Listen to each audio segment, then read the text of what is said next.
Um, Day 18 of the 75 hard. I just did my second workout for the day.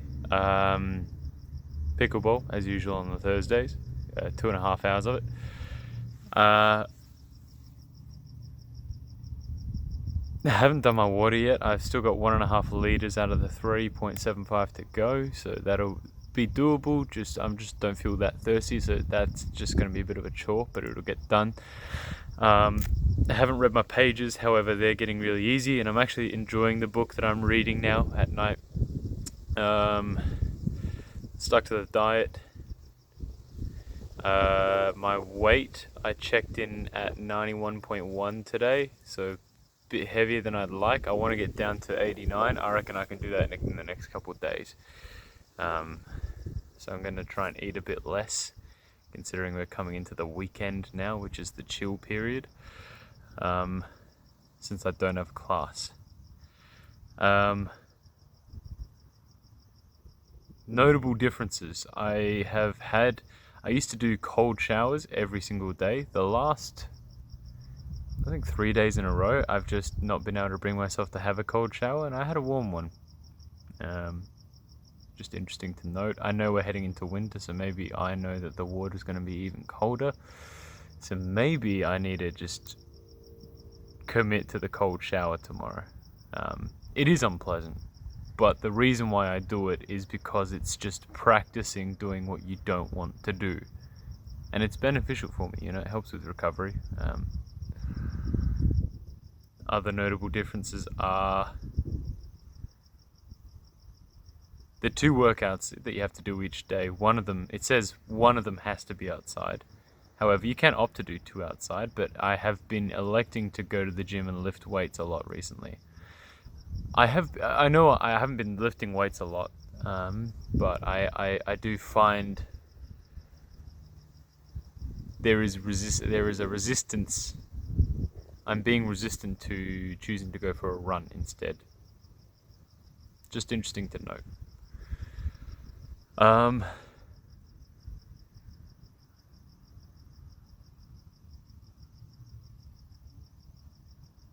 I feel physically good.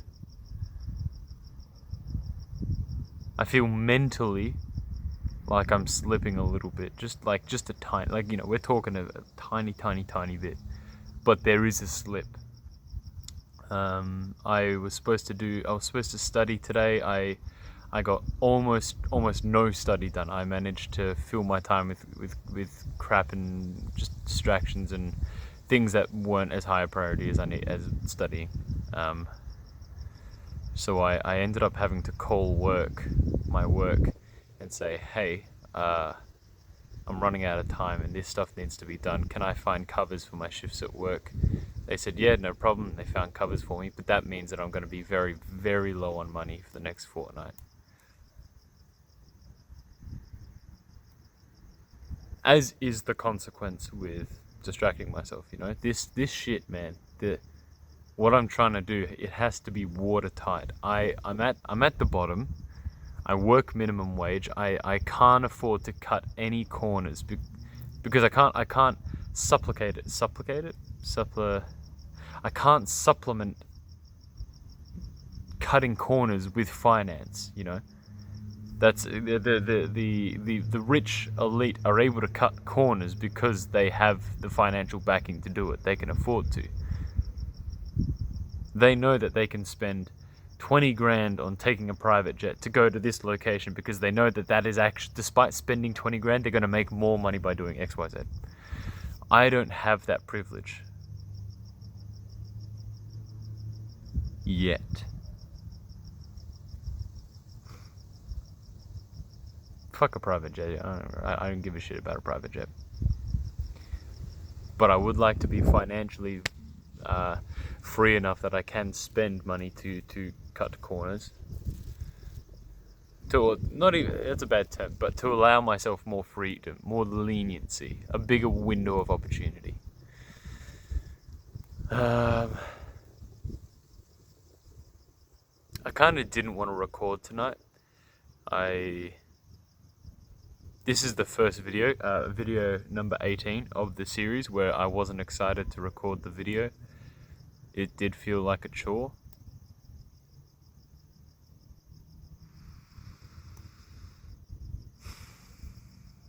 So there's just a couple things, like the shower and the electing for the weights instead of the run, and the like, ugh, like I still gotta record the video. Oh, like doing that. Those three things I've gone, okay, cool. The common thread between those three things is complacency. So I'm just being conscious and wary of myself that I don't grow complacent.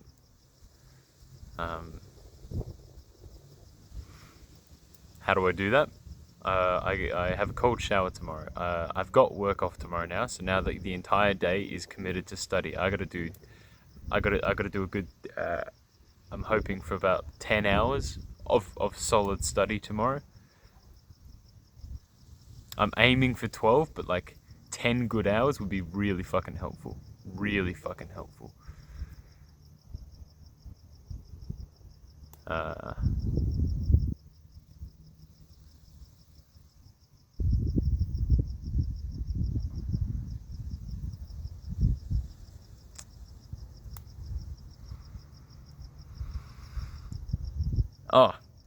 To respond to one of the comments from the last video, favorite, I think it was favorite singer, favorite song. I don't have a favorite song.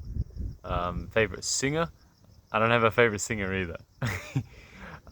Favorite artist, I would say, is Hans Zimmer. I fucking love Hans Zimmer. His work in Dune 2 is so primal and just taps into something deep in your genetic makeup. You know, it gets you going. Says the white Australian boy with no rights,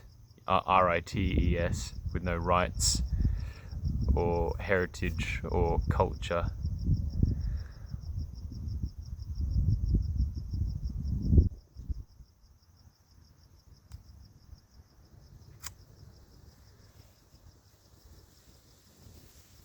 This is food for thought. I saw something a couple days ago that mentioned that 70% of male suicides, there was no sign of mental illness. And the reason for that is because those men that are taking their lives, they aren't mentally ill. They just genuinely, to their core, believe that they have absolutely nothing to give and that their very existence is a burden. So they're not doing anything out of spite. They're actually acting from a place of love, going, if I take myself out of this world, it'll make the world a better place. And that is the only thing that I can do.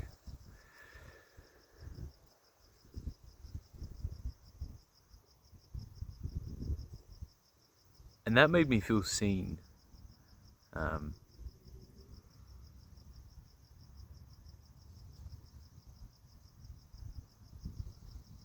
I don't know when the appropriate space to open up is, but maybe it's this video. Maybe I'll touch on it now. I think it was in 2021. I had a date and a time and a place locked in for when I was going to take my own life and leave.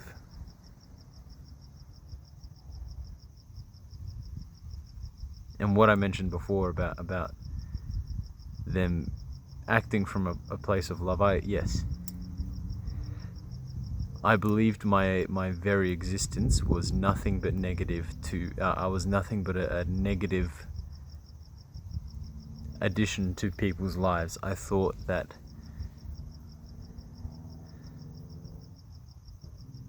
my living on earth was burdensome to people, and that the only way I could help them was by removing myself from the equation.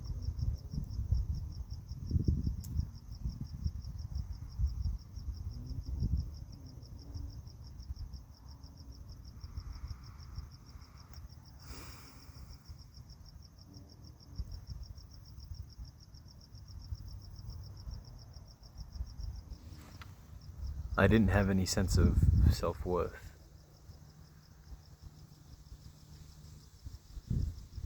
There is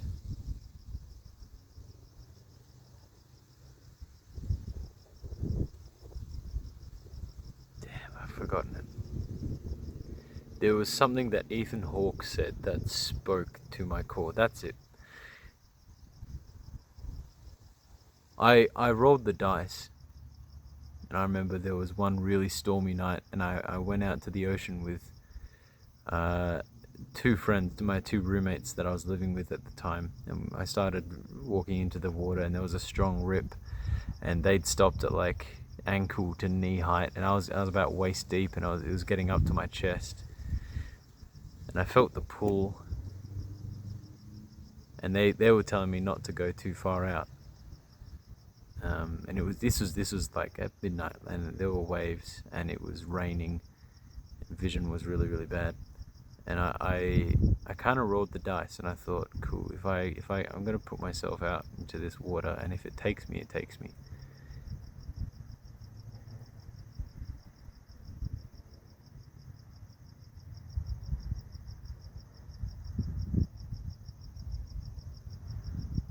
And it didn't.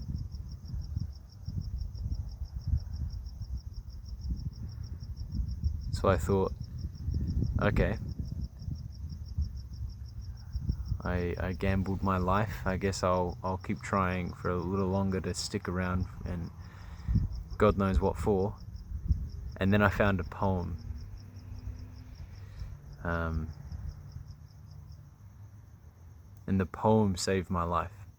The poem gave me reason and meaning and purpose.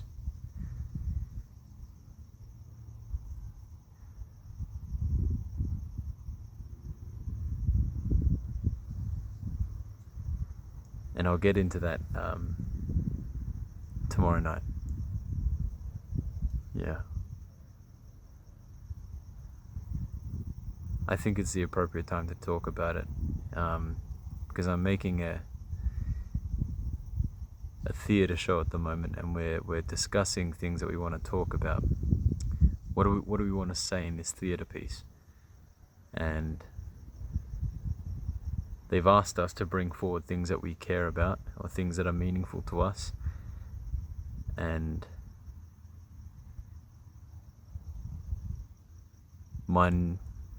I was going to bring the poem that saved my life. I was going to bring forth the material that gave me a place on this earth. For those that know it, I can't remember what it's called, but it starts, rage, rage against the dying of the light. Old age should burn and rage at close of day. Rage against the dying of the light. I'm probably fucking it up, but that's the poem for those that know it. Yeah, it's a good one. Alright, I'll talk to you tomorrow. Day 19 on the 75 Hard. Let's fucking go.